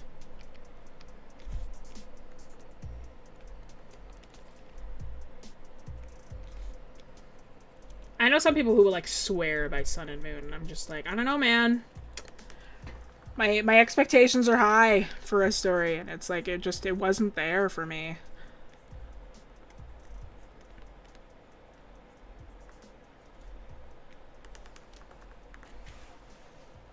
My Wi-Fi dying on me.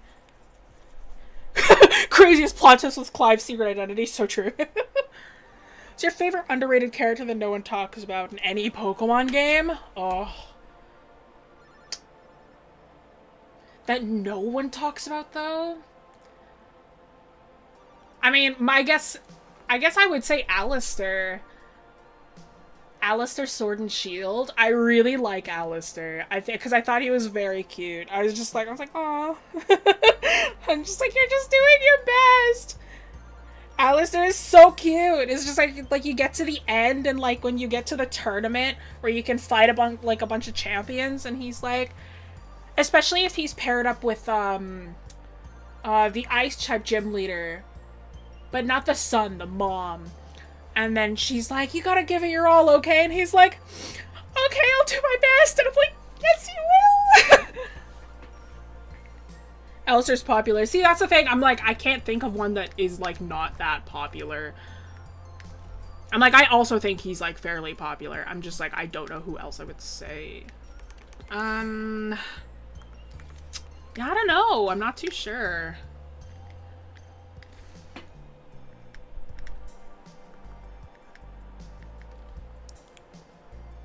I had Sword, so I missed him, but I love him. Yeah, I had Shield. I got Shield specifically because Alistair was in there. Cause I'm so biased towards, like, like, creepy ghosts. Like, the trope of, like, creepy ghost child is one of my favorite horror tropes ever. So I was like, I think I have to, you know? And again, I do prefer ghost types over fighting types, so I was like, I want the ghost type gym leader.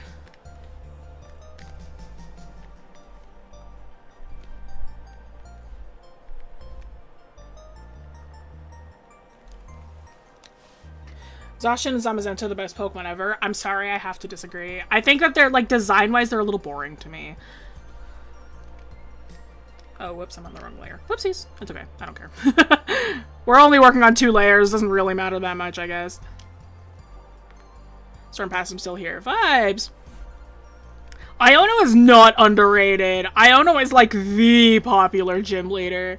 She is genuinely built to be popular. Ain't nobody out here saying that Iono is underrated.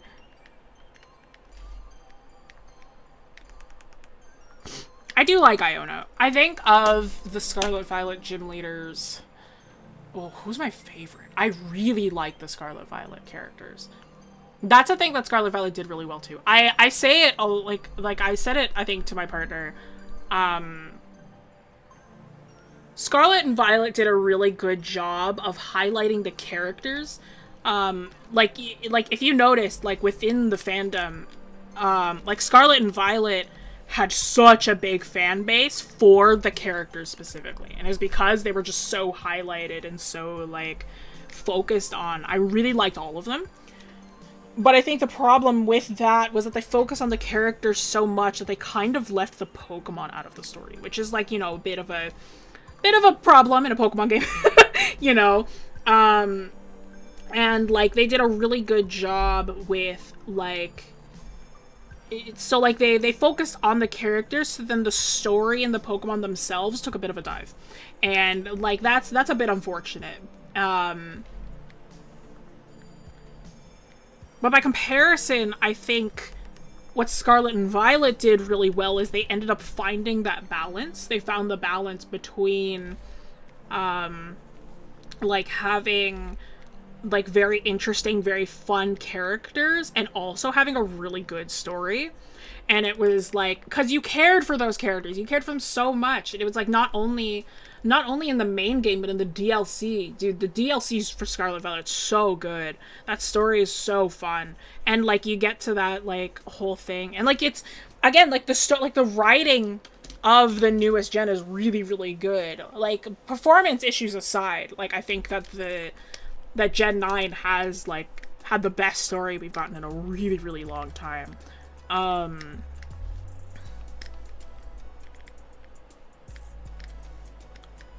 think for me, Sun and Moon struggled to find the balance between story, character, and Pokemon. And I think, like... I think definitely, Sun and Moon kind of felt like... Weirdly enough, it kind of felt like a lot more tropey. Like by comparison to some previous games, you could say that X and Y is very tropey as well. But I'm like, Sun and Moon, I think, like, yeah, you have one team who is, like, kind of a nuisance, but they're not that bad. But then you have, like, the really nice people, and then they turn out to be evil, and it's like, oh, yeah, I didn't see that coming. Right? You could say the same thing about X and Y, I think. But I think Sun and Moon kind of, like, the story, I guess, was just a little bit too tropey for me, and I was just like, I don't know, I'm not interested in these characters. I'm like, maybe that's just me. I'm hard stuck on Drayton because I'm using a shiny team that is completely weak to him. I've heard that, what do you call it? The DLC for Scarlet Violet is hard. Adamant from Legends Arceus. Adamant's so good! Adamant is the best. I love Adamant. Rose announcing he was summoning the nuclear alien Pokemon during the tournament is the equivalent of King Charles announcing he built the Death Star during the World Cup. Essentially. No, I thought that, like, yeah, they focused a lot on the characters in Sword and Shield, so then the story kind of suffered. It was kind of like they had, like, not that big of a story until the very end. And then you got there and you're just kind of like, Weirdly, I thought that the DLC for Sword and Shield story was better than the actual game. I like the Crown Tundra. I thought it was fun.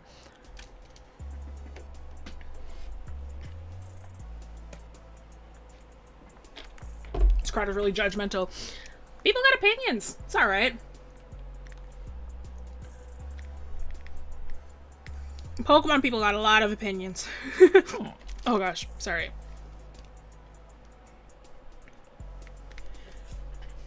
Oh no. No hiccups. Don't start again. Am I named after Jessie from the show? No, but you'd think so because my brother's name is James.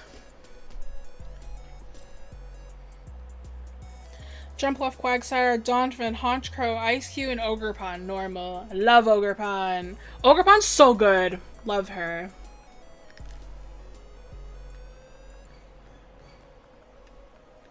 One of the best parts about the DLC was Ogerpon.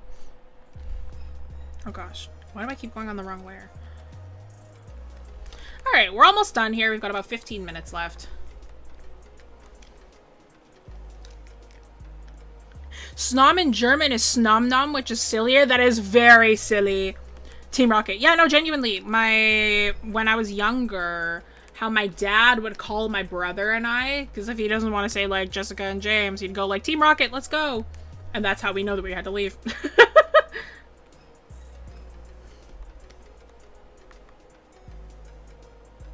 No, I was not. You'd think I was just because of what my brother and I were named, but no. I was named, I had the choice. My parents were choosing between Sarah and Jessica, and they chose Jessica because my grandma could pronounce it, and then I named my brother James. James is named after the splendid red engine from Thomas the Tank Engine. And they ended up just liking the name James, so they went with it.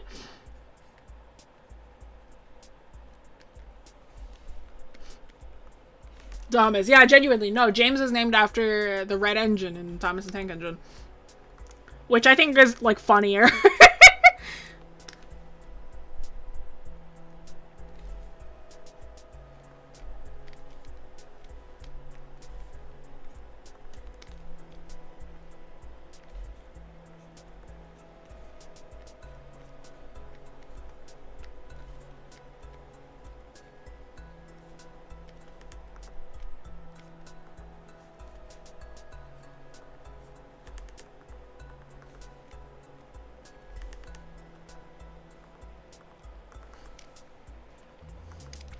Why do adults like kids name things? I mean, James is a very normal name. So, like, if you didn't know, then you didn't know, you know?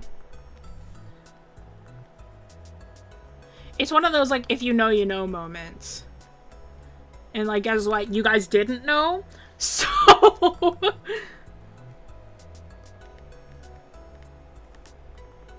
Nah. Looks a bit messy. I'll just keep it like that. It's like the hair is feeling a bit... one-dimensional,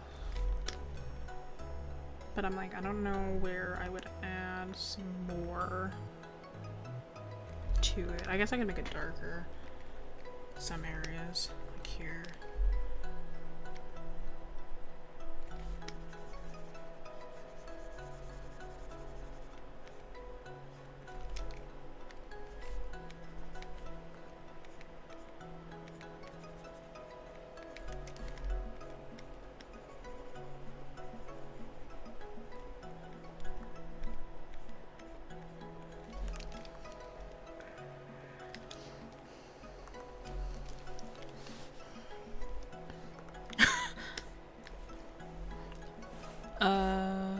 I know like 4 people named Jessica. It's okay. I knew like 5.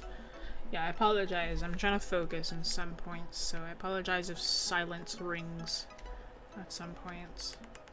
It's just because I'm focusing.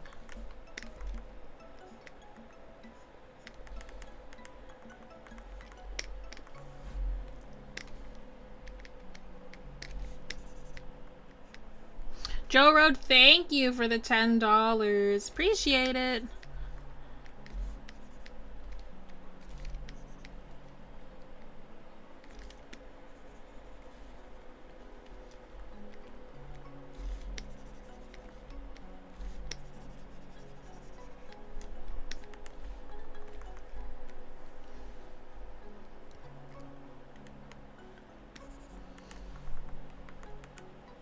Or at least 11 people with my name. Yeah. Yeah, I have a very common name. That's okay. You know what? That just means that people at Starbucks never wrote it wrong. Which is not true, by the way. I did have somebody spell my name wrong at a Starbucks. To be fair, I think it was a typo, but they spelled my name with only one S. And I was just kind of like, how did you get that wrong? Because I scanned my rewards card. So it was right there.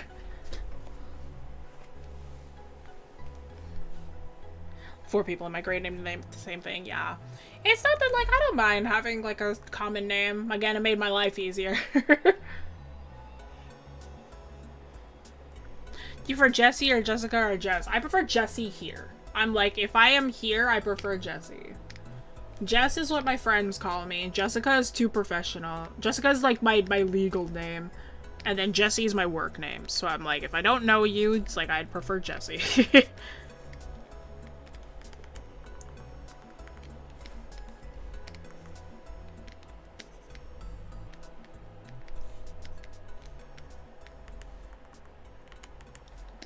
So sometimes I get people who are like, hi, Jess, and I'm like, I don't know you. It's one of those things. It's like some names feel like I'm like, it's like making a joke with somebody who's a really close friend versus with somebody who you've never met before. And it's like you're more reserved with people that you've never met before. It's that kind of thing. So I'm like, especially on this channel, I prefer Jessie.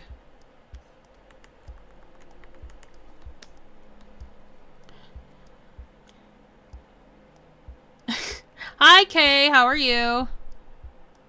Get to TLDR. What's the rule of today's lesson? Chevreul's! Chevreul's rule of color interaction. It's basically just like whatever. It's like colors look different just based on like what like color is surrounding them. The context of the color change. Like colors change how they look based on the context surrounding them. So I have worked with exclusively 2 layers this entire stream, and I have not used a single multiply layer. But like exclusively using Chevreul's rule. So I'm just trying to demonstrate how you could work with this and make colors look a certain way without working with multiplies or anything like that. Okay, don't do this to me.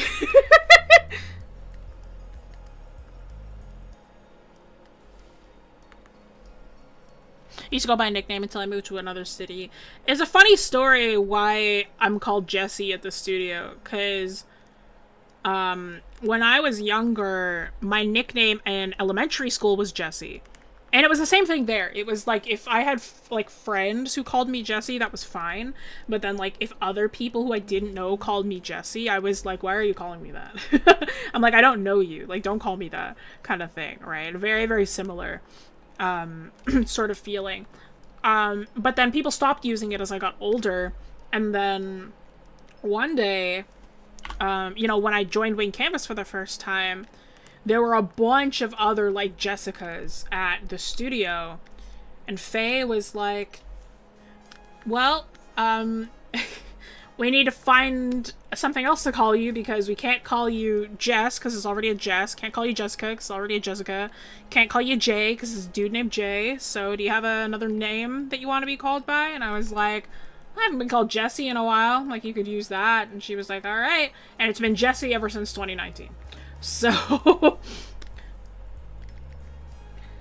yeah. So my nickname has been Jessie for a very, very long time. Specifically for work, though.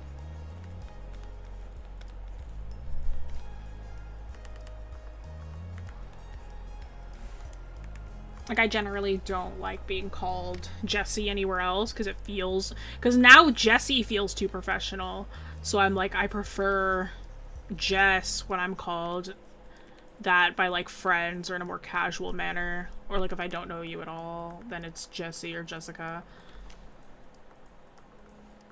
Like, I started this and I don't really like that. So we're gonna mix that. But I don't really like that either. Like, that's fine.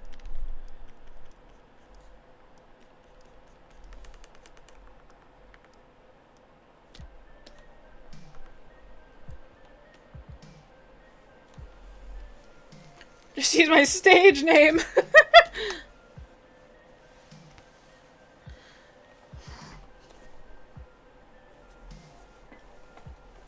How can you tell if the drawing looks off if you flip the canvas, and how can you fix it? Usually it's like anatomical things. I'm like, I've been flipping it this whole time and I'm like, I haven't had any to change anything. If like, say like something felt off, then I would like go back in and like reline something, or I might merge all the layers, all 2 of my layers, and then like fix the anatomy a little bit. But like, let's say like I had like a layer where like I drew somebody. This is gonna be a really obvious one, but let's say if I drew someone, right, and I had like one eye like this, and the other eye was like way too small like that. And I don't even notice it until, like, I flip the canvas and I'm like, oh shoot. So then I would just, like, fix it based on the problem that I see, and then I go back and then I check back and forth, which is actually funny because now this eye is too tall. So then I would go back in and I'd fix it again. Based on what I see, flip back and forth, now we're good. Right? Just keeping it, like, equal based on anatomical stuff. Jessie, IE. Jessie. I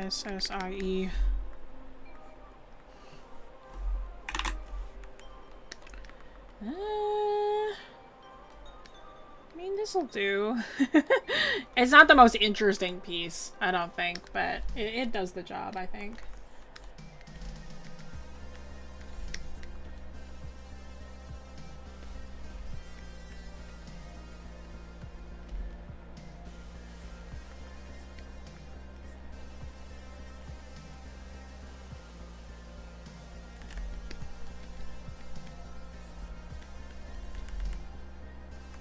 I don't like that. It's just, it feels like weird with the...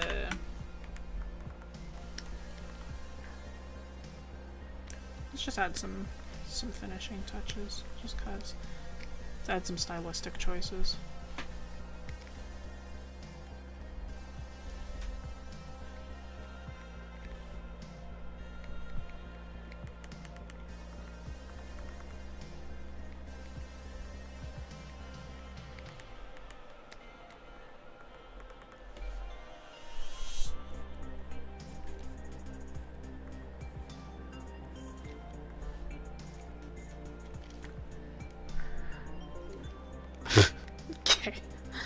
Why is he angry? He's from my campaign.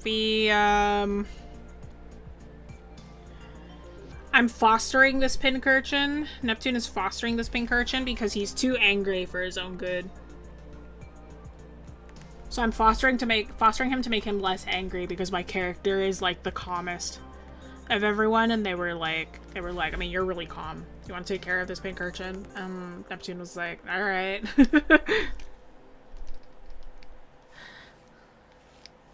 It's polite. Take Neptune is in danger.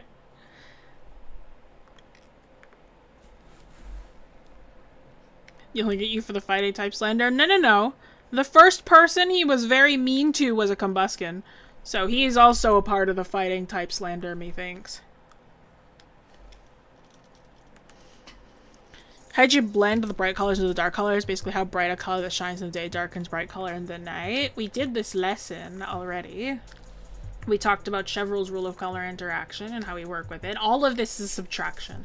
So there is 2 layers. I'm sure you can see. There's only 2 layers over here that I'm using at all. So I have color picked all of this. I haven't touched any of this. Like I haven't used a multiply layer at all. And basically all I'm doing is just like picking based on like, because the poll said that I need to use deep cyan, so I'm working as if all of this is within like a deep cyan multiply layer. So I'm essentially just trying to add deep cyan to all of the colors.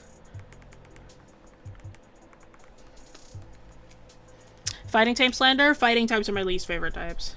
And they got angry at me. I just find that of all the types, fighting types have the biggest volume of Pokemon that I just don't really care for or don't like.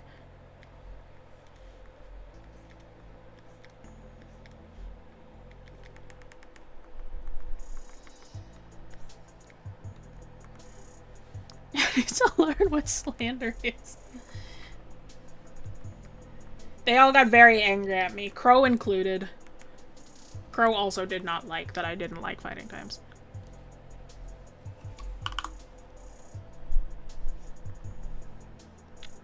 I just like water and grass types. I think they're fun.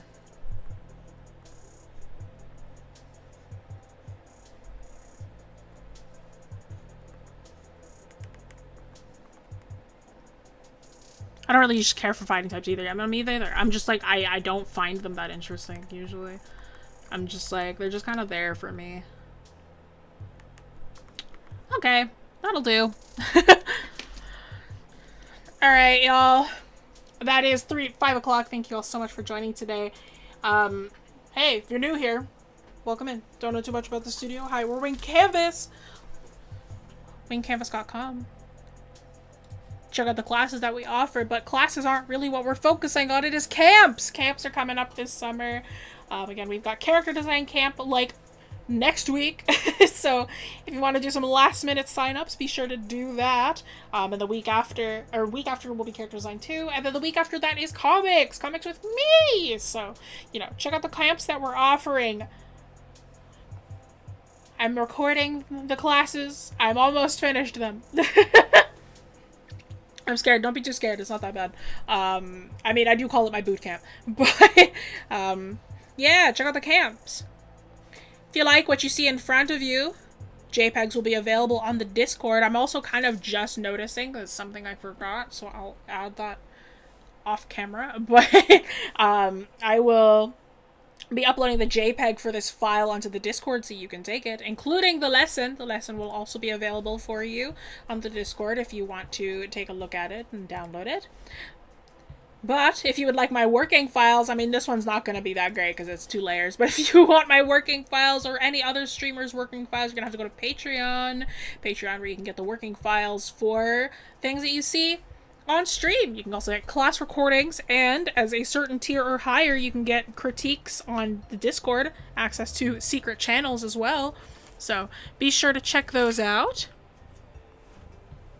Be sure to check out those as well. Come join us. Come say hi.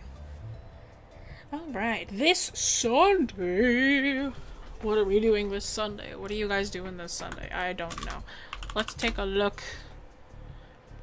Who's streaming on Sunday?